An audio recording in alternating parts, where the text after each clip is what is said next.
बेटा last class में हम लोगों ने क्या क्या सीख लिया था। Average rate, instantaneous rate, rate of reaction, इन सब के बारे में इंट्रोडक्शन ले लिया था। आज की क्लास में हम लोग एक लेवल को थोड़ा सा ऊपर बढ़ाएंगे और उसके बाद हम लोग ये चेक करेंगे कि हमारे पास कौन सी चीज़ें कैसे कैसे आगे बढ़ती हैं। लास्ट क्लास का अगर मैं रिकैप कराता हूँ तो लास्ट लेक्चर मैंने यहाँ पर छोड़ा था कि कंसंट्रेशन वर्सेस टाइम का ग्राफ बनाया था। कंसंट्रेशन वर्सेस टाइम के ग्राफ में मैंने देखा था कि मेरा रिएक्टेंट कुछ इस तरीके से कंज्यूम हो रहा है और अगर ये ग्राफ मैं प्रोडक्ट का बनाऊंगा तो प्रोडक्ट का कुछ इस तरीके से बनेगा। सपोज करो आपके पास ये ऐसे नीचे जा रहा है और आपके पास रिएक्शन है A गिव्स B, इसमें A का ग्राफ ये बनेगा और B का ग्राफ ये बनेगा। इस समय के साथ साथ प्रोडक्ट तो बढ़ेगा और समय के साथ साथ concentration of reactant will decrease, right. और फिर मैंने आपको बताया था एवरेज रेट कैसे निकालते हैं। तो आपने कहा था सर एवरेज रेट के लिए एक टाइम आपने ये पकड़ा था, दूसरा टाइम आपने ये पकड़ा था क्योंकि वो लॉन्ग इंटरवल ऑफ ड्यूरेशन के लिए था। जो आपका इंस्टेंटेनियस रेट है वो किसके लिए था? शॉर्ट स्पैन ऑफ टाइम या एक पर्टिकुलर इंस्टेंट ऑफ टाइम पर। लेकिन जो आपका एवरेज रेट था वो एक लंबे समय के लिए था। तो आपने एवरेज रेट पे क्या करा, दो रेट पकड़ लिए, एक यहाँ पे लगाया फिर एक यहाँ पर लगाया। उसके बाद ये हो गया आपके पास T1 और T2 और कंसंट्रेशन आपने पकड़ी एक यहाँ पर और दूसरी यहाँ पर C1 और C2। तो ये आपके पास समय के साथ साथ चल रहा था। इनिशियल ये है C1 C2, तो हमें पता है कि C1 बड़ा है C2 छोटा है, वैल्यू नेगेटिव आएगी और रिएक्टेंट की वैल्यू क्या आएगी? नेगेटिव ही रहती है। ये सारी कहानी हम लोगों ने देख ली, राइट। और इंस्टेंटेनियस निकालने के लिए हम लोग इसका स्लोप निकाल देते थे और स्लोप को dy/dx के इक्वल भी रखा जा सकता है और अगर नहीं दे रखा है कहीं पे तो tan थीटा के इक्वल भी वो कहानी हमारे पास चल सकती है। यहाँ तक हम लोगों ने लास्ट लेक्चर में देखा था। आज के लेक्चर को आगे बढ़ाएंगे factors influencing rate of reaction. इसको बढ़ाएंगे बेटा factors influencing rate of reaction. ऐसे कौन कौन से फैक्टर हैं जिनसे आपका रेट ऑफ रिएक्शन पे फर्क पड़ता है? बेटा वैसे अगर हम लोग बात करें तो जनरली जो आपके पास रिएक्टेंट की कंसंट्रेशन है सबसे ज़्यादा फर्क तो इसमें उससे पड़ने वाला है। यानी कि पहला फर्क किससे पड़ेगा बेटा? आपके पास रिएक्टेंट की कंसंट्रेशन से। दूसरा फर्क आपके पास आपको पड़ेगा टेम्परेचर से। तीसरा आपको पड़ेगा कैटलिस्ट से। तो अब हम लोग एक एक कर कर इन सभी चीज़ों को जानेंगे कि कंसंट्रेशन से कैसे फ़र्क पड़ेगा, टेम्परेचर से कैसे पड़ेगा और कैटलिस्ट से क्या काम होगा, ठीक है। तो आज का लेक्चर हम लोग स्टार्ट करने जा रहे हैं dependence of rate on concentration. Actual में क्या होता है कि आपके पास एक चीज़ होती है रेट लॉ। रेट लॉ क्या बताती है? रेट लॉ बताती है कि आपके पास जो आपकी रिएक्शन हुई है उसमें रिएक्टेंट किस तरीके से कंज्यूम हो रहे हैं, उसमें रिएक्टेंट किस तरीके से कंज्यूम हो रहे हैं। एग्जाम्पल के तौर पर मैं एक हाइपोथेटिकल रिएक्शन लिखता हूँ, A + B मेरे को C देता है। तो जो इसका रेट लॉ लिखा जाएगा वो dR/dt = कंसंट्रेशन ऑफ A और कंसंट्रेशन ऑफ B। इस चीज़ पर डिपेंड करेगी। तो मैंने ये कह दिया कि मेरे पास ये क्या है? रेट लॉ है, राइट। लेकिन अब मैं आपके पास अगली हेडिंग रेट एक्सप्रेशन और रेट कांस्टेंट को जो है हम लोग डिफाइन करने जाएंगे। वो कैसे आएगा, आइए इस चीज़ को समझते हैं। एक्चुअल में हमारे पास रेट लॉ तो ये है लेकिन रेट कांस्टेंट इसी लॉ से आया है। एक्चुअल में अगर हम लोग ध्यान से देखते हैं तो हमें समझ में आता है कि मेरा dr और dt A और B पर निर्भर करता है। तो इसलिए मैं इसको ऐसे लिख सकता हूँ कि मेरा रेट डायरेक्टली प्रोपोर्शनल होता है कंसंट्रेशन ऑफ A और B के। जब मैं इसको हटाऊंगा तो मेरे पास एक कांस्टेंट आता है और इसी कांस्टेंट का नाम है रेट कांस्टेंट, जिसको आप लोगों ने K से डिनोट किया है। यहाँ तक सभी चीज़ समझ में आ गई है बेटा आप लोगों को? अब मैं अगर आप लोगों से कहता हूँ कि इस रेट कांस्टेंट का इस रिएक्शन से क्या संबंध है, तो आइए आज इस चीज़ को थोड़ा और डिटेल में जानने की कोशिश करते हैं। बेटा अगर आपके पास इस रिएक्शन में A और B दे रखा है तो जो dR/dt होगा वो = K। आज तक आपने पढ़ा था यहाँ पे A⁴A B⁴B ऐसा पढ़ा था, लेकिन अब हम उसको वहीं तक सीमित रखेंगे। केमिकल काइनेटिक्स में ये जरूरी नहीं है कि कि जो स्टोइशियोमेट्रिक कोफिशिएंट इसके पीछे लगे हुए हैं वही इसकी पावर में आए। तो इसलिए मैं ए और बी का इस्तेमाल ना कर यहाँ पर आपकी एनसीईआरटी की तरह एक्स और वाई का इस्तेमाल करने जा रहा हूँ, जहाँ पे मैंने आपको बोल दिया है कि आपके पास ये इक्वल हो भी सकते हैं ए और बी के, और नहीं भी हो सकते हैं। ये वैल्यू मेरे पास सारी रिएक्टेंट की है और रिएक्टेंट समय के साथ साथ कंज्यूम होंगे, इसलिए मेरे पास नेट वैल्यू में नेगेटिव लग जाएगा। ये चीज़ मेरे को इसमें बताई गई है। आगे हमसे ये भी कह रहा है कि ये जो वैल्यू है एक्स और वाई की सेम हो भी सकती है और नहीं भी हो सकती। जैसे कि इसने बोला है नाइट्रोजन ऑक्साइड और ऑक्सीजन को अगर मैं लेता हूँ तो मेरे पास ये रिएक्शन बनती है 2NO + O2 gives 2NO2। क्या रह गया? रिएक्शन को बैलेंस करना बहुत जरूरी है बेटा, रिएक्शन को बैलेंस करना बहुत ज़रूरी है। ये मैं आप लोगों को पिछली क्लास में ही बता चुका हूँ कि रिएक्शन बिना बैलेंस करे आप लोग लॉ नहीं लगा सकते हैं, क्योंकि जितने भी रेट लॉ की कहानी थी वो हमारे पास बैलेंस इक्वेशन में लगी थी, और यदि कोई भी हाइपोथेटिकल रिएक्शन दी गई है तो उसे हम लोग क्या मान के चलते हैं कि वो बैलेंस्ड है। अब इस इक्वेशन का रेट लॉ कैसे निकालेंगे, क्या होगा, और क्या इसकी वैल्यू अगर मैं ऐसे लिखूंगा तो क्या ये ए और बी के इक्वल आएगी, अगर आएगी तो कैसे, ये सारी चीज़ हम लोग फाइंड करेंगे। एक्चुअल में इसकी ये वैल्यू इक्वल आती है, हमें पता पड़ेगा थोड़ी देर में, क्योंकि हमारे पास एनसीईआरटी का डेटा मौजूद है। लेकिन बिना डेटा के हम लोग इस चीज़ को कैलकुलेट करके नहीं दिखा सकते थे। तो कैसे कैलकुलेट किया, इस चीज़ को मैं आपको एनसीईआरटी की भाषा से समझाता हूँ। एनसीईआरटी ने कहा, मैंने 4 एक्सपेरिमेंट किए, टेबल नंबर मैं 4.2 की बात कर रहा हूँ। 4 एक्सपेरिमेंट करते समय इसने कहा कि इनिशियल जो NO की कंसंट्रेशन थी वो हमारे पास पहले वाले में 0.30 थी, दूसरे वाले में 0.60 थी, तीसरे वाले में 0.30 थी, और इसकी थी। NO के बाद दूसरा जो रिएक्टेंट है वो मेरे पास O2 का है, तो इसने बोला ये 0.30 है, ये 0.30 है, ये 0.60 है, और ये 0.60 है। और इसने कहा rate of formation of NO2, यानी कि NO2 जिस हिसाब से बना है वो है 0.096, 0.384, 0.192 और 0.768। अब देखो हमारे पास इसको कैसे सॉल्व करते हैं और किस तरीके से कहानी करनी है। देखो बेटा, इसमें हम लोग क्या करते हैं, जिसका हमें निकालना है, जिसका ऑर्डर अभी हमें निकालना है, तो इसका मतलब उसको तो आप छुपा दो और उससे अलग वाले का देखो। सर समझ में नहीं आया, ऐसे समझो।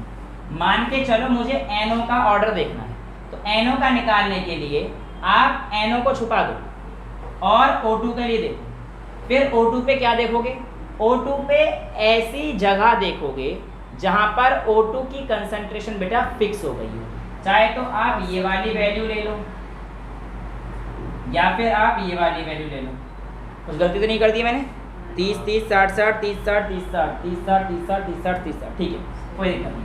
अब मैंने कहा कि NO की कंसंट्रेशन देखी थी, जब मैंने इसे 30 से 30 पे करा, यानी कि देखो या तो मैं ये वैल्यू ले सकता हूँ या ये वैल्यू ले सकता हूँ, ठीक है।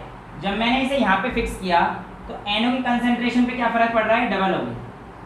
30 से 60 हो रही है NO की, भाई 0.30 से 0.60 डबल हो रही है ना, इसकी फिक्स करने पर इसकी डबल हो रही है, और इसको डबल करने पर, ध्यान सुनना, इसको डबल करने पर रेट देखो 4 टाइम्स बढ़ रहा है। 9.96 × 4 करोगे तो 0.384 आएगा, यानी कि इसको फिक्स करना है। फिक्स करने के बाद दूसरी वाली वैल्यू को देखना है, उस पर क्या असर पड़ना है। वो डबल हो रही थी, और डबल होने के बाद आपको देखना है कि रेट पर क्या असर पड़ रहा है। तो ये डबल होने पर रेट 4 गुना हो रहा था, ये डबल होने पर रेट 4 गुना हो रहा था, यानी कि NO की जो वैल्यू है 2 का 4 हो रहा है ना, इसका मतलब वो पावर 2 है। नहीं समझ में आया, दूसरा समझ लेते हैं। O2 के लिए निकालना है। O2 के लिए पहले आप NO की वैल्यू को फिक्स कीजिए। NO की कोई भी 2 वैल्यू फिक्स कर लो बेटा, ये देखो 60 से 60 मैंने फिक्स कर दी। इसको फिक्स करने के बाद आप देखोगे कि O2 पर क्या प्रभाव पड़ रहा है, तो आप कहोगे सर इस वैल्यू पे अगर हम जाएंगे तो ये 30 से 60 हो रही है, यानी कि ये डबल हो रहा है। और जब ये डबल हो रहा है O2, तो हमारा रेट भी क्या हो रहा है, डबल, यानी कि इसके डबल होने पर ये भी डबल हो रहा है, यानी कि ये बिल्कुल सेम चीज़ें हैं। इसका मतलब O2 के रेस्पेक्ट में ये ऑर्डर हमारे पास फर्स्ट ऑर्डर रिएक्शन है। तो ओवरऑल अगर आपको इसका एक्सप्रेशन देखना है तो आप लोग लिखेंगे, इसका फॉर्मेशन का रेट लिखा है तो d of NO2 over dt, या delta NO2 over delta t लिखोगे, ये किसके इक्वल आएगा बेटा? आप लोग क्या बोलेंगे k NO की पावर 2 और O2 की पावर 1। ये आप लोगों के पास ऐसे आपको पता पड़ेगा कि आपका NO का ऑर्डर क्या है, आपका O2 का ऑर्डर क्या है। तो आपके पास बोला है rate is equals to k NO की पावर 2, और ये सारी चीज़ें हमें बोल रखी है। Differential form of rate equation में dr अपॉन dt लिखा है मैंने, NO2 अपॉन dt। ठीक है, तो ये चीज़ हमारे पास आई है। अब इसके अलावा NCERT कहती है, आप जरा अगले एग्जाम्पल देखिए, इसने कहा है CHCl3 प्लस Cl2, इसको अगर मैं करूंगा तो मेरे पास CCl4 और HCl बाहर निकल के आता है। इस रिएक्शन में अगर आप ध्यान से देखना, जो मैं समझाना चाह रहा हूँ उस बात को बिल्कुल पकड़ते हुए चलना बेटा। मैं इस रिएक्शन में आपको ये बात तो समझ में आ गई है कि जो मेरे पास यहाँ पर डिसाइडिंग फैक्टर कोई अगर चीज़ प्ले कर रही है तो वो पक्का भी रिएक्टेंट है, और इसको रेट ही लिख दो, NO2 मत ही लिखो, प्रोडक्ट कोई काम ही नहीं, इसको रेट ही लिखो, dr अपॉन dt या रेट। ठीक है, अब यहाँ पर आपको ये चीज़ तो पता पड़ेगा कि प्रोडक्ट का हमारे पास कोई रोल ही नहीं है बॉस, जो भी सारा का सारा रोल है वो किसका है? रिएक्टेंट का है। यानी कि अगर मैं इसका रेट लॉ एक्सप्रेशन लिखूंगा तो क्या मेरे पास CCl4 HCl कोई काम आएगा? नहीं आएगा। तो इसका जो रेट लॉ आएगा वो मेरे पास कुछ और आएगा। अब मैं यहाँ पर ध्यान से देखता हूँ तो आप कहेंगे सर इसमें ऐसा करो, आप CHCl3 की कंसंट्रेशन ब्रैकेट लगाइए 1 लगा दीजिए, और Cl2 का कंसंट्रेशन ब्रैकेट लगा दीजिए 1 लगा दीजिए, क्योंकि आपके पास जैसा पिछले एग्जांपल में हम लोग देख रहे थे NO के ऊपर 2 चढ़ गया है और O2 के ऊपर 1 चढ़ गया है, लेकिन ये बात गलत है। मैं आपको अभी भी बोल रहा हूँ, पहले भी बोली थी कि जब भी मैं यहाँ पर रिएक्शन से जा रहा हूँ तो ये वैल्यू x और y है, ये सिमिलर हो भी सकती है और नहीं भी हो सकती है। अब यहाँ पर सिमिलर आ गई, ये हमें कैसे पता? भाई हमने तो एक्सपेरिमेंट करके देखा, यानी कि ये जो वैल्यू आता है ऑर्डर का, ये एक एक्सपेरिमेंटल वैल्यू है। आप सामने से उसे देखकर रिएक्शन को by looking merely into the reaction कि भैया ये रिएक्शन ऐसे जा रही है, आपने कहा ले इसका ऑर्डर ये, तो भैया रिएक्शन भी आपके ऊपर चांटा मारेगा, ए ले नहीं हूँ मैं सही, तू मेरा एक्सपेरिमेंटल डेटा निकाल, उसमें देख मेरे को फिक्स करने पर दूसरे पर क्या प्रभाव पड़ रहा है, फिर रेट देख, तब जाके आप ऑर्डर निकाल पाएंगे। तो यहाँ पे NCERT आपके पास कहती है कि CHCl3 वाली जो रिएक्शन है उसमें CHCl3 की तो 1 है और Cl2 की हाफ है, तो ओवरऑल ऑर्डर अभी कैसे निकालेंगे ये तो मैं आपको भी समझाऊंगा। लेकिन एक और रिएक्शन देखते हैं, एस्टरिफिकेशन, एस्टर का हाइड्रोलिसिस करा दिया है, ठीक है, CH3COO C2H5, ठीक है, ये है। अब ये अगर मैं इसको हाइड्रोलिसिस कराता हूँ तो बेटा एस्टर की हाइड्रोलिसिस मेरे पास कार्बोक्सिलिक एसिड प्लस अल्कोहल देती है, तो मेरे पास ये रिएक्शन आ जाएगी। अब इस रिएक्शन को अगर मैं ध्यान से देखता हूँ तो भैया इसका भी रेट अगर मैं लिखूंगा तो सीधी सीधी बात है, इस पर तो डिपेंडेंट है नहीं, रेट किस पर डिपेंडेंट है? सिर्फ और सिर्फ हमारे पास रिएक्टेंट पर डिपेंडेंट है, और रिएक्टेंट पर डिपेंडेंट होने की वजह से जो इसका रेट अगर आप अपनी NCERT देख रहे हैं तो आपको साफ साफ दिख रहा है कि इसका रेट दोनों के टर्म्स में H2 के रेस्पेक्ट में तो 0 है और उसके रेस्पेक्ट में 1 है, दिख रहा है, इसके रेस्पेक्ट में 1 है और H2 के रेस्पेक्ट में 0 है। अब ये 0 क्या मतलब है आपको अभी थोड़ी देर में समझ में आएगा, प्लीज़ अभी कन्फ्यूजन मत होना।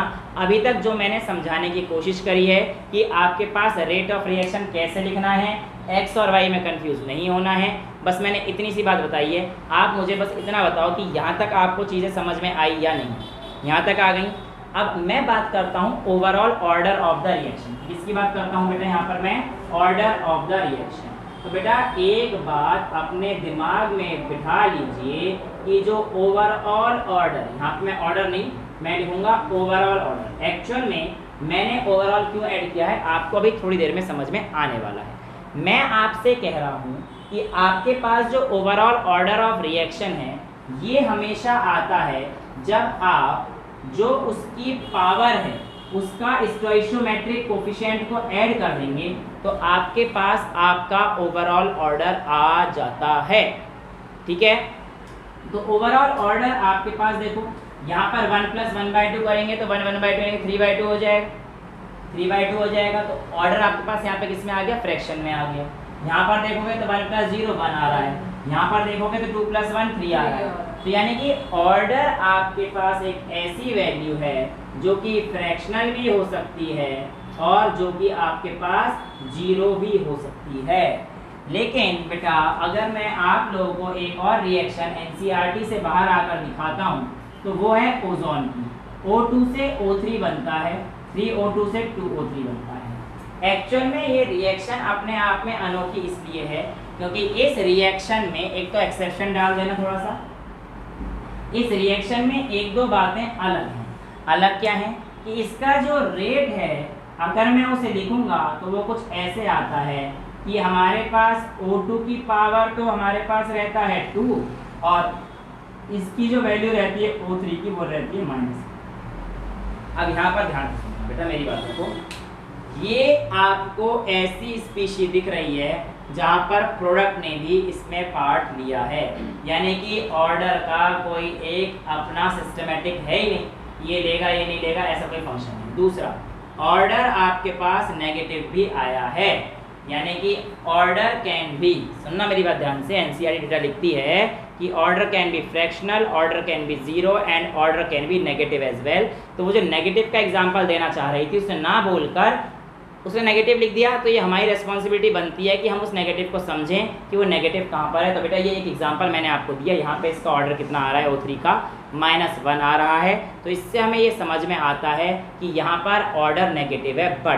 बट मैं बहुत इंपॉर्टेंट चीज़ बोल रहा हूँ, मैं अगर इतनी बात लिखता तो एनसीईआरटी को कभी गलत नहीं बोलूँगा, क्योंकि एनसीईआरटी ने बोला है order of the reaction can be positive, fractional, 0 और नेगेटिव।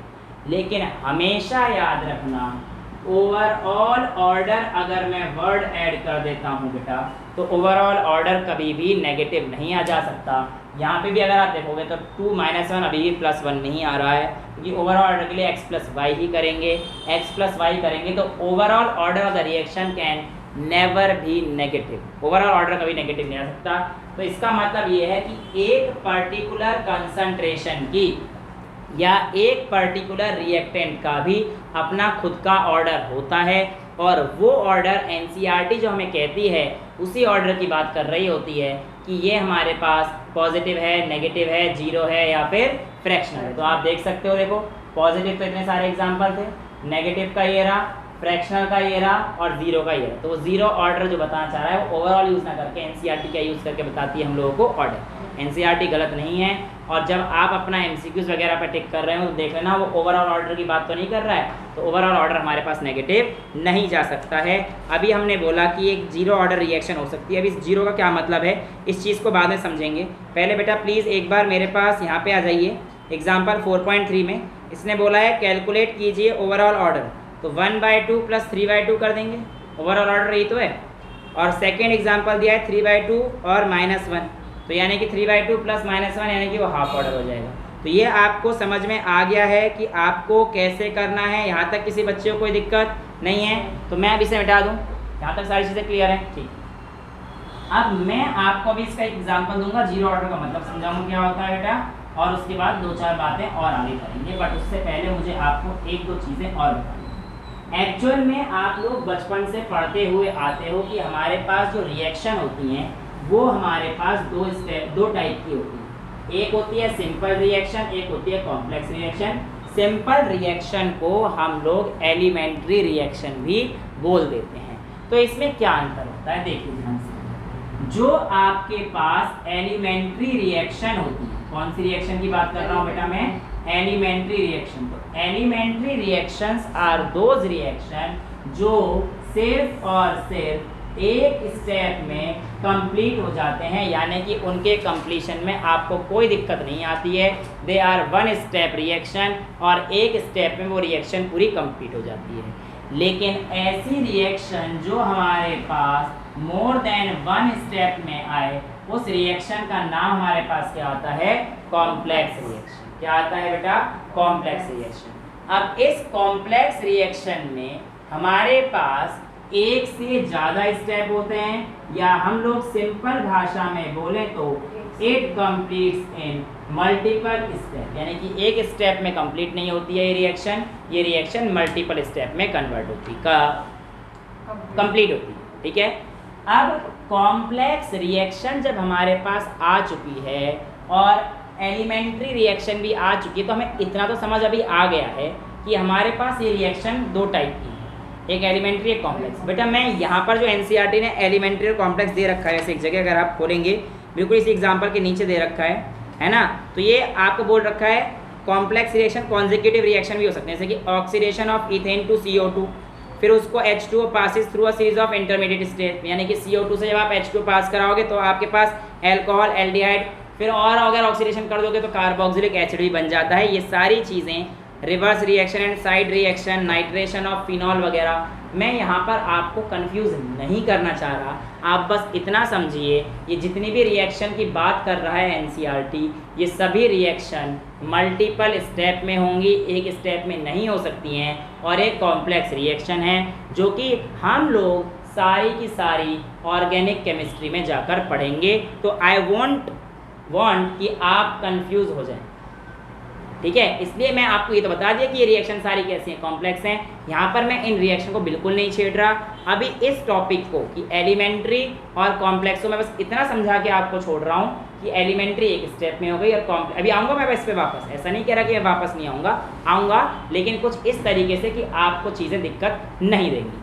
अब मैं आगे बढ़ता हूँ, इसके बाद मेरे यूनिट पर देखो, अगला आपके पास जो क्वेश्चन दे रखा है यूनिट्स ऑफ रेट कांस्टेंट बोल रखा है। देखो यूनिट ऑफ रेट कांस्टेंट तो मैंने आपको कल भी बता दिया था, यूनिट ऑफ रेट कैसे निकालते हैं, रेट ऑफ रिएक्शन कैसे निकालते हैं, तो आपको पता है कि रेट ऑफ रिएक्शन में जैसे मेरे पास यहाँ पे कोई भी कंसंट्रेशन, भाई अभी तो यही आया मेरे पास कंसंट्रेशन इज इक्वल्स टू के, और यहाँ पर क्या आया AY/DAY/dt, यानी कि वो कोई हमारे पास आई थी, तो ठीक है। अब मेरे पास एनसीईआरटी का डेटा एक बार आप ध्यान से देखेंगे तो K इज इक्वल्स टू जो यहाँ पर रेट है, ये क्या है मेरे पास, देखो अभी हमारे पास ओवरऑल इक्वेशन क्या है, rate is equals to K into concentration of A और B। मुझे उससे मतलब नहीं, मुझे उससे मतलब ही नहीं है, यहाँ पे क्या था, मुझे बस ये बताना है कि यहाँ पे मेरे पास क्या है, कंसंट्रेशन। अब मैंने कहा कि मेरे पास K, यानी कि ध्यान सुनना, रेट की यूनिट पूछ रहा है इस बार में, रेट कांस्टेंट की यूनिट पूछ रहा हूँ, किसकी पूछ रहा हूँ, रेट कांस्टेंट। रेट तो सिंपल dR/dt था, अब मैं पूछ रहा हूँ आपसे रेट कांस्टेंट की यूनिट। तो देखो बेटा आप लिख सकते हो कि सर आपका K बराबर है रेट, देखो बेटा कंसंट्रेशन है ना, यहाँ पे चाहे मैं कितना ही ब्रैकेट लगा दूँ, है तो सारी चीज़ कंसंट्रेशन, तो मैं यहाँ पे लिखता हूँ रेट अपॉन में कंसंट्रेशन, ये मेरी यूनिट हो जाएगी।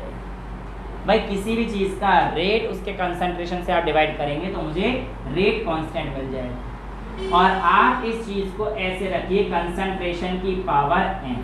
अब सर यहाँ पर n का क्या मतलब है, बेटा n एक्चुअली हमारे पास ऑर्डर ऑफ रिएक्शन से डिनोट करता है, ऑर्डर ऑफ रिएक्शन से देखा जाता है। जैसे कि आपसे बोलेगा फॉर फर्स्ट ऑर्डर रिएक्शन आपका रेट कांस्टेंट कितना आएगा या कितना होता है, तो आपको क्या करना है, कुछ नहीं करना, आपको पता है K बराबर होता है रेट अपॉन में कंसंट्रेशन की पावर n, और रेट का मैंने आप लोगों को कल ऐसा यूनिट लिखवाई थी, वो ऐसा यूनिट हमारे पास होती है मोल पर लीटर पर सेकंड, ये मैंने आप लोगों को पिछली क्लास में समझाया था। अब मैं कहता हूँ इसी क्वांटिटी को मेरे को फर्स्ट ऑर्डर के लिए चाहिए, तो कंसंट्रेशन की पावर n का मतलब है n की वैल्यू यहाँ पर फर्स्ट ऑर्डर की वजह से 1 हो जाएगी। तो अगर यहाँ पर मेरे पास 1 हो जाती है कंसंट्रेशन, अगर मेरे पास 1 हो जाती तो कंसंट्रेशन को मैं लिखता हूँ मोल पर लीटर। कंसंट्रेशन मतलब क्या है बेटा, मोलैरिटी, और मोलैरिटी की यूनिट क्या होती है, मोल पर लीटर। समझ में आ रहा है, मोल पर लीटर से मोल पर लीटर हो जाएगा, तो मेरे पास फर्स्ट ऑर्डर का जो यूनिट बचेगी वो आती है पर सेकेंड। ऐसे ही मुझे एक अंकल आके कह गए बेटा सेकेंड ऑर्डर का बताओ, तो हमने कहा अंकल जी 2 मिनट रुक जाओ। 2 मिनट के लिए हमें जब टाइम लिया तो मैंने कहा सर रेट अपॉन कंसंट्रेशन की पावर n, तो सर इसका मतलब मोल पर लीटर पर सेकेंड की पावर जो करने वाला हूँ तो वो मोल पर लीटर की पावर 2 कर दूंगा कि सेकेंड ऑर्डर हो गया। तो सेकेंड ऑर्डर के लिए जब मैंने देखा कि भैया मोल पर लीटर है तो यहाँ पे मोल 2 हो जाएगा, L-2 हो जाएगा। इसको खोलूंगा तो मोल स्क्वायर L² हो जाएगा, लेकिन ऊपर जाएगा तो मोल तो -2 होगा और L+2 हो जाएगा।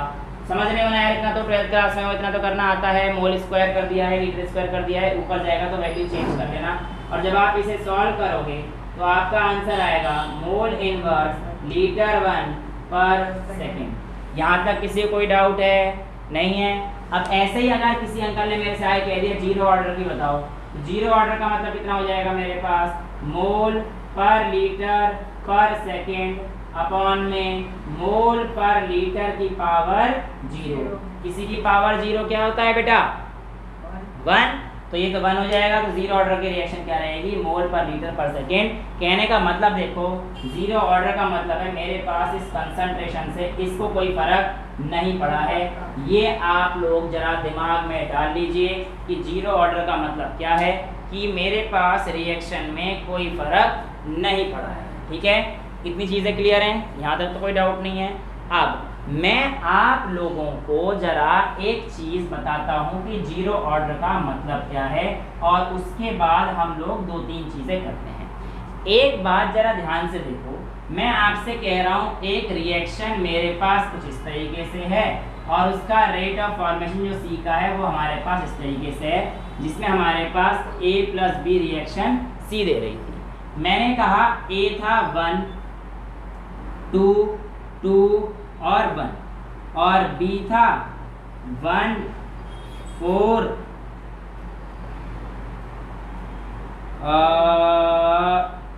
यहाँ पे चेंज करते हैं, चलो कुछ भी देते हैं 2, और यहाँ पे मैं कर देता हूँ,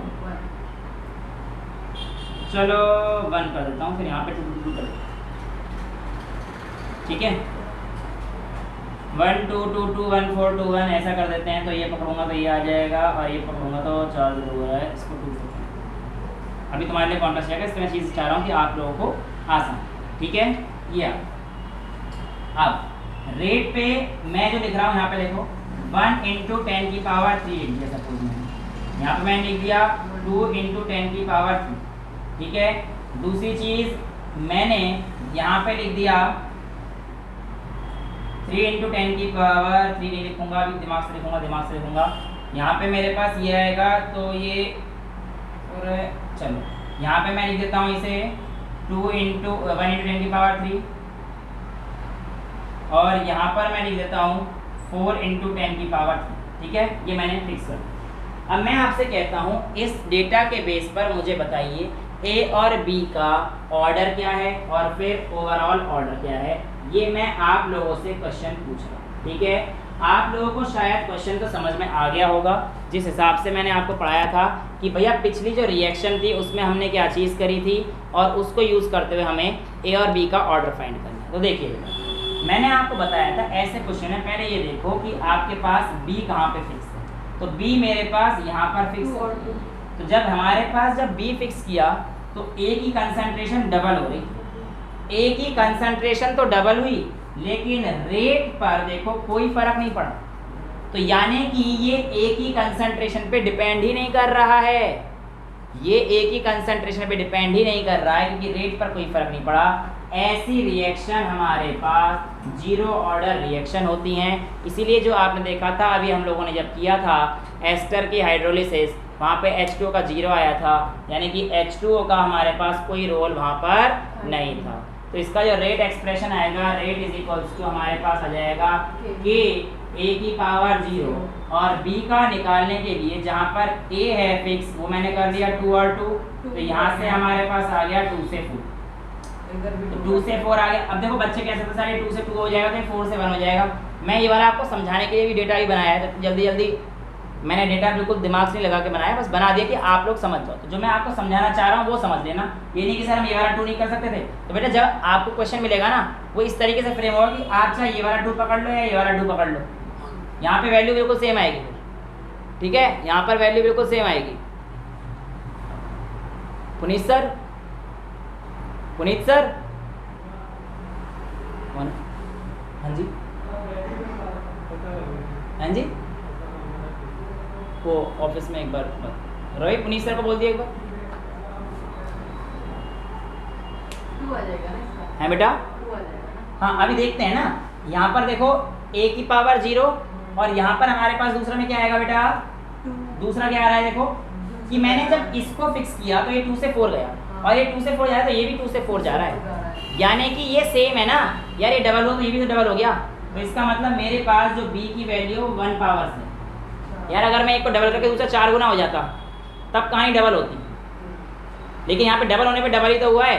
तो हमारे पास इसकी कहानी क्या रहेगी, ये 0 ऑर्डर है, ये फर्स्ट ऑर्डर है। इतना नोट करो आप, मैं अभी आता अभी करूँगा बेटा डिवाइड किया। अब बेटा हमारे पास डिस्टर्बेंस के लिए छोड़ दो, सॉरी 4.4 एग्जाम्पल है, identify the reaction order from each of the following rate constant. Unit देख लो और बता दो, जैसे k की वैल्यू दे रखी है 2.3 to 10 की पावर -5 पर मोल लीटर पर सेकंड। देखो पर मोल लीटर पर सेकंड सेकंड ऑर्डर के लिए आया था हमारे पास, ठीक है। और दूसरे की यूनिट देखो पर सेकंड फर्स्ट ऑर्डर के लिए था। पहली वाली जो एग्जांपल है वो हमारे पास सेकंड ऑर्डर का एग्जांपल है, और दूसरा वाला है हमारे पास फर्स्ट ऑर्डर का। इतनी सी बात थी, यही बतानी थी इसमें, ठीक है। नेक्स्ट है मॉलिक्यूलरिटी ऑफ द रिएक्शन, इस पे थोड़ा सा गौर दें। और अभी भी मैं एलिमेंट्री और कॉम्प्लेक्स रिएक्शन को नहीं मिटा रहा हूँ क्योंकि मेरे को मॉलिक्यूलरिटी में इसका काम है और आपको समझ अभी आ जाएगा सब कुछ। देखो मेरी बात ध्यान सुनो, कोई भी सब्सटेंस है बेटा, अगर A प्लस बी आपको C दे रहा है यानी कि रिएक्टेंट कंबाइन होकर प्रोडक्ट दे रहे हैं, लेकिन केमिस्ट्री के इस चैप्टर से बेटा मैं आपको ये नहीं समझाना चाह रहा कि रिएक्टेंट कंबाइन होकर प्रोडक्ट दे रहे हैं, नहीं। ये चैप्टर हमें कह रहा है कि रिएक्टेंट बेटा कोलाइड होने के बाद प्रोडक्ट देते हैं। क्या कह रहा है, रिएक्टेंट कंबाइन नहीं, कोलाइड होने के बाद प्रोडक्ट देते हैं। कहने का मतलब क्या है, जैसे यहाँ पर 2 स्पीशीज पार्टिसिपेट कर रही हैं, आपको दिख रहा है एक ये है और एक ये है, तो द नंबर ऑफ या द कोएफिशिएंट ऑफ रिएक्टेंट या reacting molecules in an elementary reaction, किसी भी एलिमेंट्री रिएक्शन में जितने नंबर ऑफ मॉलिक्यूल्स पार्ट कर रहे हैं वही उसकी मॉलिक्यूलरिटी होती है। यानी कि किसी भी रिएक्शन में कितने स्पीशीज पार्ट कर रहे हैं ये इसकी मॉलिक्यूलरिटी है। तो इस रिएक्शन की मॉलिक्यूलरिटी कितनी हो जाएगी बेटा, 2। तो ये रिएक्शन हमारे पास बायमॉलिक्यूलर रिएक्शन है। लेकिन रुको, मैंने आपको हिंट दिया यहाँ पर कि मान के चलना है कि ये रिएक्शन एलिमेंट्री रिएक्शन है। अगर ये एलिमेंट्री रिएक्शन नहीं है तो आप लोग इसकी मॉलिक्यूलरिटी ऐसे डिटरमाइन नहीं कर सकते हैं, इस बात का विशेष ध्यान रखिएगा। दूसरी चीज़, मैं आप लोगों को क्लास 11th में जब ऑर्गेनिक केमिस्ट्री पढ़ा रहा था वहाँ पर मैंने आपको 2 रिएक्शन पढ़ाई थी, एक SN1 थी और एक SN2 थी। Substitution nucleophilic unimolecular, substitution nucleophilic bimolecular. और जबकि नाम के हिसाब से चीज़ें उल्टी थी, लेकिन आज आपको समझ में आएगा कि वो उल्टी नहीं थी, एक्चुअल में सीधी थी। जिन बच्चों को नहीं पता है, जो 11th में यहाँ नहीं थे इस क्लास में, तो भाई साहब वो वेट कर लें। SN1 और SN2 आपके पास पूरा डिटेल में ऑर्गेनिक में इस साल ही मैं समझाऊंगा, उसकी टेंशन आप बिल्कुल मत लो। लेकिन अब मान के चलो कि सर ने समझा दिया था और आपको बस चीज़ें समझनी है। मैं बस आपको चीज़ें समझाना चाह रहा हूँ इससे कि एलिमेंट्री और कॉम्प्लेक्स का क्या यूज़ होता है और किस तरीके से हमारे पास काम करना है, ठीक है। मैं आपको पहले लेना चाह रहा हूँ बायमॉलिक्यूलर। बायमॉलिक्यूलर का मतलब था मेरे पास SN2। एक्चुअल में क्या था, ये जो SN2 रिएक्शन थी ना, ये हो तो एक ही स्टेप में जाती थी अगर आपको याद हो, और SN1 2 स्टेप में पार्ट लेती थी, है ना। SN1 हमारे पास किसमें है, 2 स्टेप में पार्ट लेती थी, और तब भी हम उसे SN1 बोल रहे थे। और SN2 एक ही बारी में हो जाती थी, तब भी हम सर उसे SN2 बोल रहे हैं। लेकिन बेटा वो बात नहीं थी, बात वो थी ही नहीं, बात थी उसकी मॉलिक्यूलरिटी की। एक्चुअल में SN2 अगर हम यूज कर रहे हैं ना, तो वो रिएक्शन क्या है, बायमॉलिक्यूलर रिएक्शन। कहने का मतलब क्या है, देखो रिएक्शन कुछ इस तरीके से थी कि आपके पास आपका एक न्यूक्लियोफाइल था न्यूक्लियोफाइल मतलब न्यूक्लियस लविंग यानी कि नेगेटिवली चार्ज स्पीशीज। न्यूक्लियोफाइल जब आपके साथ एल्काइल हैलाइड के पास जाकर रिएक्ट करता था तो आपके पास न्यूक्लियोफाइल अप्रोच करेगा इसे और आपके पास ये स्पीशीज बन जाएगी, एक्स अलग निकल जाता था। कुछ इस तरीके से मैंने आपको समझाया था। अब यहाँ पर ध्यान से देखिए, नंबर ऑफ मॉलिक्यूल्स जो पार्ट ले रहे हैं वो कितने हैं। एक तो आपका न्यूक्लियोफाइल हो गया और ये आयस अलग अलग ना है तो एक ही कंपाउंड ना, स्पीशीज तो एक ही हो गई, तो एक ये पार्ट ले रहा है, एक ये पार्ट ले रहा है और मोरोवर ये एलिमेंट्री रिएक्शन है, एक ही स्टेप में कंप्लीट भी हो गई, एक ही स्टेप में कंप्लीट भी हो गई। और एलिमेंट्री रिएक्शन के लिए मॉलिक्यूलरिटी कैसे डिटरमाइन होती है, कोएफिशिएंट ऑफ रिएक्टिंग मॉलिक्यूल्स। इसका कोएफिशिएंट 1, इसका कोएफिशिएंट 1, तो इसकी ओवरऑल मॉलिक्यूलरिटी कितनी आ जाएगी 2, और इसीलिए हम लोग इसे क्या बोलते हैं, बाय मॉलिक्यूलर रिएक्शन। यहाँ तक किसी बच्चे को कोई डाउट है? नहीं है, आगे चल सकता हूँ। अब मैं आता हूँ SN1 पर। SN1 रिएक्शन में जो कहानी होती थी, जो मेरा न्यूक्लियोफाइल RX को अप्रोच करता था, तो इस रिएक्शन को दो पार्ट में तोड़ा जाता था। पहले रिएक्शन में जो RX था ना, ये कन्वर्ट होता था कार्बोकैटायन में। याद करो, कार्बोकैटायन टर्शियरी स्टेबल था, इसलिए SN1 टर्शियरी वाले ज़्यादा बनते थे। जिनको समझ में नहीं आ रहा है ऑर्गेनिक में आएगा, बस मैंने यहाँ पे पॉइंट बताया। बस आप तो यहाँ पर ये चीज़ समझो कि यूनिमॉलिक्यूलर रिएक्शन दो स्टेप में हुई। पहले स्टेप में तो ये कार्बोकैटायन बना, पहले स्टेप में ये कार्बोकैटायन बन गया, और दूसरे स्टेप में ये जो कार्बोकैटायन था, ये नेगेटिव चार्ज है, इसके ऊपर पॉजिटिव चार्ज है बेटा, ये आकर इसके साथ जुड़ गया, यानी कि ये कंपाउंड बन गया। लेकिन ये कंपाउंड कौन से स्टेप में बना, दो स्टेप में बना ना। अब सर यहाँ तो बड़ी दिक्कत है, यहाँ तो अगर ये दो स्टेप में आ रहा है यूनिमॉलिक्यूलर, कुछ समझ नहीं आ रहा। नहीं बेटा, ये नहीं समझो, मेरी बात ध्यान सुनना।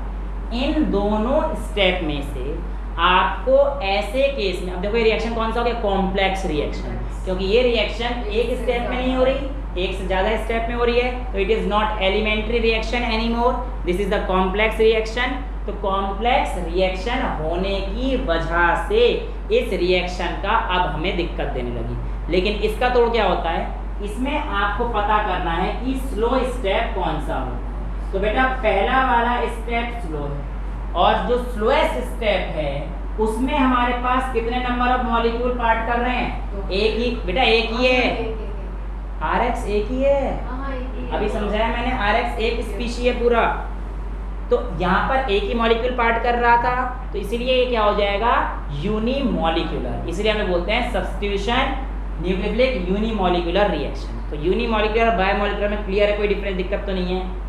अब आप लोगों ने कहा, पूछा नहीं वैसे, पर आपके दिमाग में बात आनी चाहिए थी कि सर ये जो स्लो स्टेप है इसी को हम लोगों ने क्यों लिया, हम फास्ट स्टेप को क्यों नहीं ले सकते, राइट। मैंने आप लोगों को पहले क्लास में चीज़ें समझाई थी कि स्लो स्टेप में चीज़ें आराम से दिख जाती है और हमें रेट है ना, लेकिन फिर भी बहुत स्लो हुआ तो बहुत फास्ट हुआ, तो ये बहुत फास्ट तो नहीं है, ये बहुत स्लो तो नहीं है, मतलब ये रिएक्शन बहुत तेज़ी से बहुत फास्ट नहीं होती, तो इसमें तो किसी को भी ले सकते थे। लेकिन हमारी NCERT देती है ये जो रिएक्शन, मैंने आपको समझाया स्लो स्टेप की जब बात कर रहे हैं, सारी रिएक्शन मॉडरेट रिएक्शन की बात हो रही है। मैंने आपको लास्ट क्लास में समझाया था कि सभी रिएक्शन जो मैं लेके चल रहा हूँ मॉडरेट रिएक्शन लेके चल रहा हूँ, तो मॉडरेट में भी स्लोएस्ट स्टेप डिटरमाइन है, ये भी मॉडरेट रेट पे चल रही है। लेकिन मैं कहना चाह रहा हूँ आपसे, मॉडरेट में भी slowest step is the rate determining step. आइए इस बात को ऐसे समझते हैं। मैंने कहा कि मैं रिले रेस लगा रहा हूँ, 4 बंदे हैं,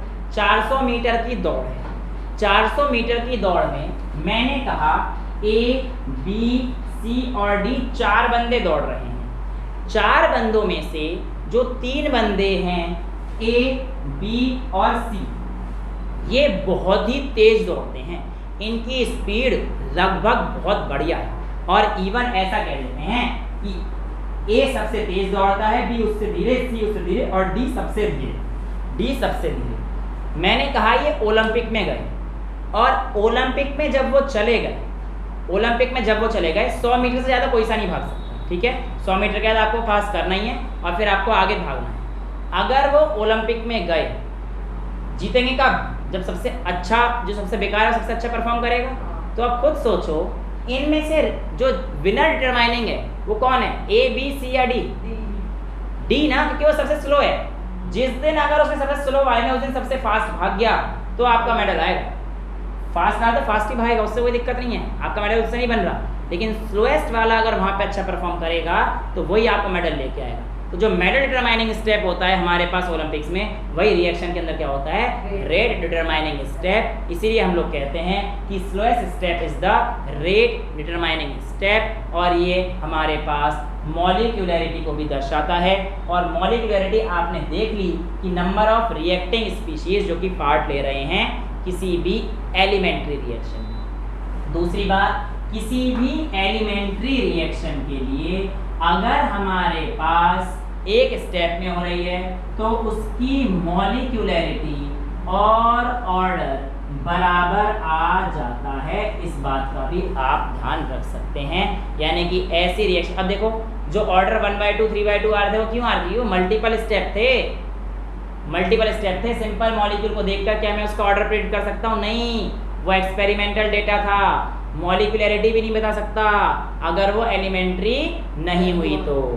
ठीक है, इतनी चीज़ें क्लियर हैं। तो मॉलिक्यूलरिटी और ऑर्डर सेम होते हैं अगर रिएक्शन एलिमेंट्री है। यहाँ तक किसी बच्चे को कोई डाउट है?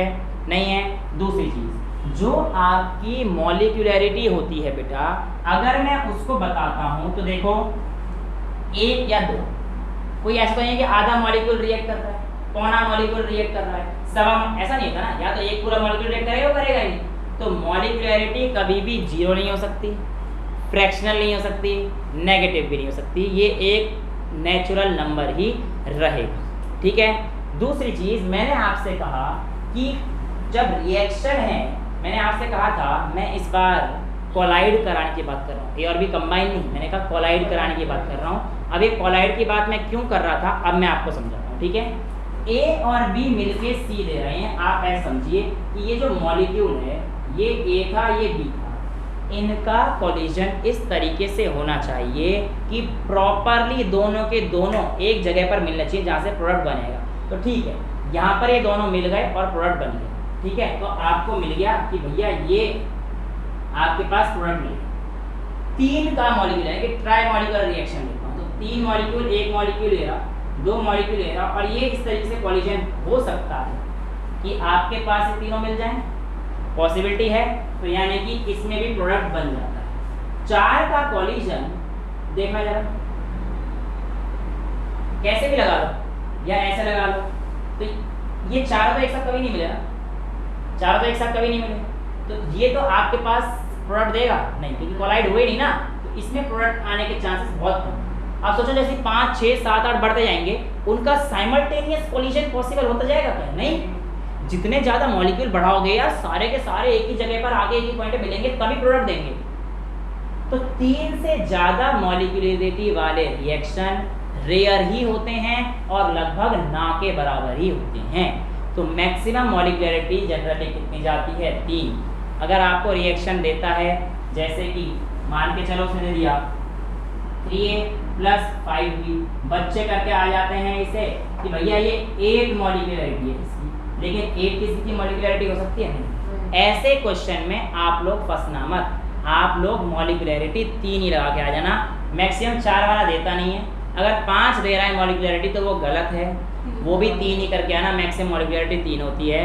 एनसीईआरटी लिखती है कि चारों के चारों मॉलिक्यूल बेटा कंबाइन कर जाएंगे एक साथ और प्रोडक्ट दे देंगे, ऐसा बहुत ही रेयर होता है। अब आप पूछोगे ऐसा क्यों रेयर होता है बेटा, तो क्यों का आंसर होता है एक्टिवेशन एनर्जी। एक्चुअल में जब ये यहाँ पर कोलाइड होंगे ना तो इनमें से एक एनर्जी रिलीज होगी, तब जाके प्रोडक्ट बनेंगे। अगर वो एक्टिवेशन एनर्जी इतनी नहीं है कि प्रोडक्ट बना पाए, तो जैसे कि यहाँ पर, तो वो प्रोडक्ट हमारे पास नहीं बनता है। तो इसकी एक्टिवेशन एनर्जी थोड़ी सी कम होती है। और भी बहुत सारे फैक्टर्स हैं, कोलाइडिंग फैक्टर्स हैं, जेड वगैरह हैं, उन सबको छोड़ दो। लेकिन आपको इतनी चीज़ तो समझ में आ गई है जो मैं आपको समझाना चाह रहा हूँ यहाँ पर। इसमें तो कोई प्रॉब्लम नहीं है। मॉलिक्यूलरिटी में किसी बच्चे को कोई डाउट है? मॉलिक्यूलरिटी ऑफ रिएक्शन क्या होती है? वो कोफिशिएंट ऑफ रिएक्टिंग मॉलिक्यूल्स जो किसी एलिमेंट्री रिएक्शन में पार्ट ले रहे हैं, वही उसकी मॉलिक्यूलरिटी होती है। ये आपकी एनसीईआरटी कहना चाहती है। वैसे तो मैंने आपको सारी चीज़ समझा दी हैं। जैसे कि अब एनसीईआरटी प्लीज़ मैं लिख नहीं रहा, यहाँ पे एक बार पढ़ लीजिए। क्लासेस काफ़ी ज़्यादा हो गई आज, 7वीं क्लास है आज की, तो इसलिए थोड़ा सा आलस है। एक बार NCERT देख लो, नहीं समझ में आएगा मैं लिख दूँगा, डोंट वरी। NH4NO2 ये आपको N2+2H2O दे रहा है। क्या है? NH4NO2 ये आपको N2+2H2O दे रहा है। यहाँ पर देखो रिएक्टिंग स्पीशीज कितनी है, एक ही है ना NH4NO2 बेटा। तो NH4NO2 आपके पास यूनिमोलिकुलर रिएक्शन है ये वाली। नेक्स्ट देखो बायोमोलिकुलर रिएक्शन, हाइड्रोजन आयोडाइड का डिकम्पोजिशन है, 2HI H2+I2 में जा रहा है। तो HI के कितने मोल है? 2। तो ये कितने स्पीशीज को लेके आ रहा है बेटा? 2 को। तो ये रिएक्शन कैसी होगी? बायोमोलिकुलर हो गई। ट्राईमोलिकुलर देखो आपके पास 2NO+O2 gives 2NO2, तो ये हमारे पास ट्राईमोलिकुलर हो गई। और NCERT नेक्स्ट लाइन यही लिखती है कि ये प्रोबेबिलिटी कि 3 से ज़्यादा मॉलिक्यूल आपस में एक साथ कोलाइड हो जाएं, इसकी प्रोबेबिलिटी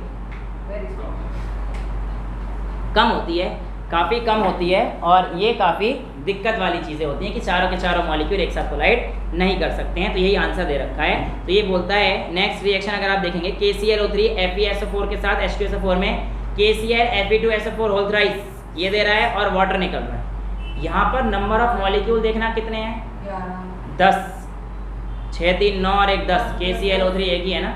तो बेटा ये आपको ऐसा लगेगा कि 10वें ऑर्डर का रिएक्शन है अगर आप ऐसे पढ़ोगे या फिर ऑर्डर देखने को चलोगे। लेकिन अगर आप इसका ऑर्डर पूछोगे मुझसे तो ये ओवरऑल सेकेंड ऑर्डर रिएक्शन है।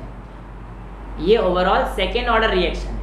ऑर्डर की बात करी तो ऑर्डर सेकेंड। और इसकी मॉलिक्युलरिटी अगर पूछता है तो आप मैक्सिमम मॉलिक्युलरिटी 3 पे आंसर लगा के आ जाना।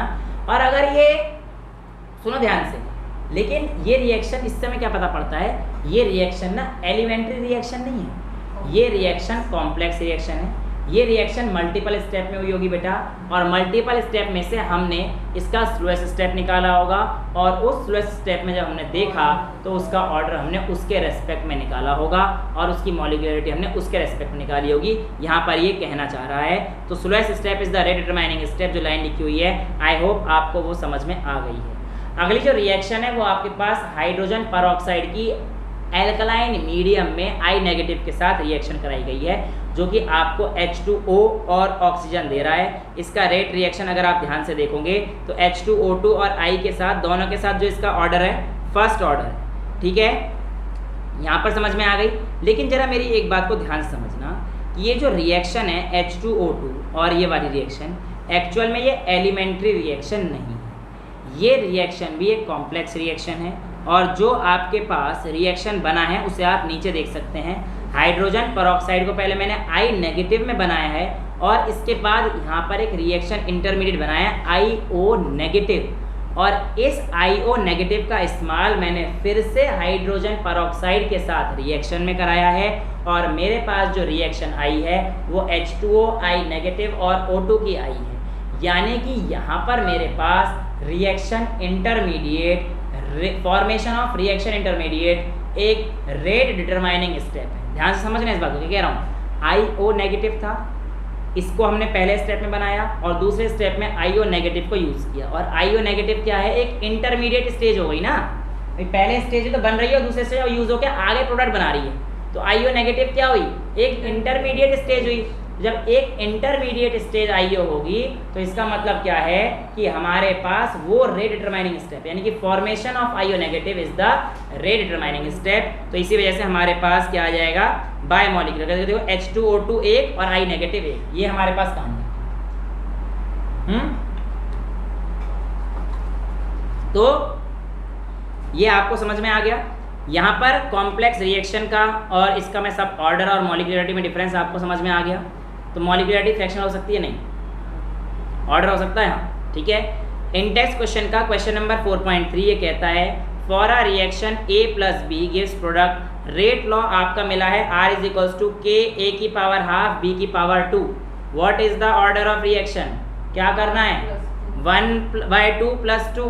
भाई ऑर्डर करने के लिए क्या करते थे? X + Y करते थे, तो X + Y कर दो, ओवरऑल ऑर्डर। ठीक है। अब देखो अगला रिएक्शन हमारे पास क्या कहता है बेटा, बड़े अच्छे से पढ़ रखिए पूरी किताब को। ये हमसे कहता है कि X से Y जा रहा है और ये सेकेंड ऑर्डर काइनेटिक्स बता रहा है। क्या बता रहा है बेटा? हमारे पास सेकेंड ऑर्डर काइनेटिक्स बता रहा है।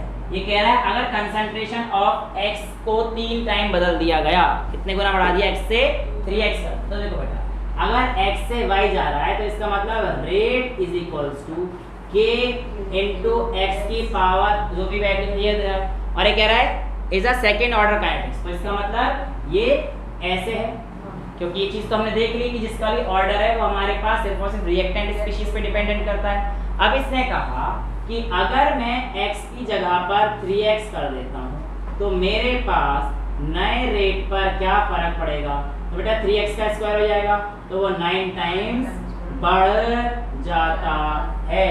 ये आप लोगों को पता रहना चाहिए। यहाँ तक किसी बच्चे को कोई डाउट है? यहाँ तक सभी चीज़ें क्लियर हैं? यहाँ तक तो कोई दिक्कत नहीं है? तो ये जो कहानी थी NCERT की, मैंने आप लोगों को एक एक लाइन एक एक डिटेल में कराई है। कुछ चीज़ अगर छूट जाती है तो वो आप मेरे को बता सकते हो क्लास के बाद भी, अगली क्लास में मैं करा दूंगा या फिर कैसे ही करा दूंगा। आज के लिए इतना ही रखते हैं, मॉलिक्युलरिटी तक के सारा टॉपिक पढ़ के आना। That's all for today, thank you so much.